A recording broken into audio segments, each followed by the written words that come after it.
காதுகளை தாழ்த்தி கேட்டுக் கொள்ளுங்கள். கண்டிப்பாக நமது வாழ்க்கையில் அல்லாஹ் சில சோதனைகளை ஏற்படுத்துவான். அந்த சோதனைகள் வரும் பொழுது இதற்கு பிறகு நமக்கு வேற ஒரு வாய்ப்பு இல்லையோ, நமது வசந்தத்தின் வாயிலெல்லாம் மூடிவிட்டதோ என்று நினைக்கக்கூடிய சோதனைகளை எல்லாம் அல்லாஹ் தருவான். நாம் நேசிக்கக்கூடிய உறவுகளை எல்லாம் மரணிக்க வைப்பான். நாம் என்ன நினைக்கிறோம்? பொதுவாக தாய்மார்கள், பொதுவாக சகோதரர்கள், சோதனை வந்துவிட்டால் நான் தான் தொழுகிறேன், நான் தான் இபாதத்து செய்கிறேன், நான் தான் சிறந்தவனாக இருக்கிறேன், என்னைத்தான் அல்லாஹ் சோதிக்க வேண்டுமா? வட்டி வாங்குகிறார்கள், அநியாயம் செய்கிறார்கள், கட்ட பஞ்சாயத்து செய்கிறார்கள், பொம்பளை பொறுக்கியாக இருக்கிறார்கள், 2ஆம் நம்பர் பிசினஸ் செய்கிறார்கள், அவர்களெல்லாம் பணக்காரராக நிம்மதியாக இருக்கிறார்கள். ஹலாலான அடிப்படையில் வாழக்கூடிய என்னைத்தான் அல்லாஹ் சோதிக்க வேண்டுமா என்று நாம் வார்த்தைகளை விட்டு விடுகிறோம். நபிகள் நாயகம் ஸல்லல்லாஹு அலைஹி வஸல்லம் கூறினார்கள், இதா ஹப்ப கௌமன், அல்லாஹ் ஒரு சமுதாயத்தை நேசிக்கிறான் என்று சொன்னால், அல்லாஹ் ஒரு தனிநபரை நேசிக்கிறான் என்று சொன்னால், இப்தலாகும், அல்லாஹ் அவர்களை சோதித்துக் கொண்டே இருப்பான். சலமா, அபூ சலமா என்ற 2 தம்பதிகள். எந்த அளவுக்கு இந்த தம்பதிகள் தெரியுமா?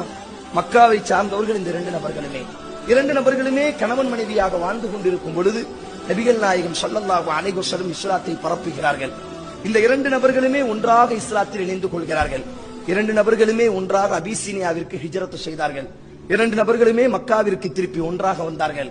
இவருக்கு இவர்தான் உலகம், அவருக்கு இவர்தான் உலகம். நீங்கள் இமாம் முஸ்லிம் பதிவு செய்கிறார். எப்படிப்பட்ட ஒரு வாழ்க்கைகள்! நாம் என்ன நினைக்கிறோம்?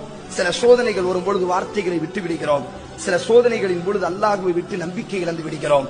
அல்லாஹ் குர்ஆனில் பதிவு செய்கிறான், ஃபலா தயஅஸ் மிர் ரஹ்மத்தில்லாஹ், அல்லாஹ்வின் கருணையில் நம்பிக்கை இழக்காதீர்கள்.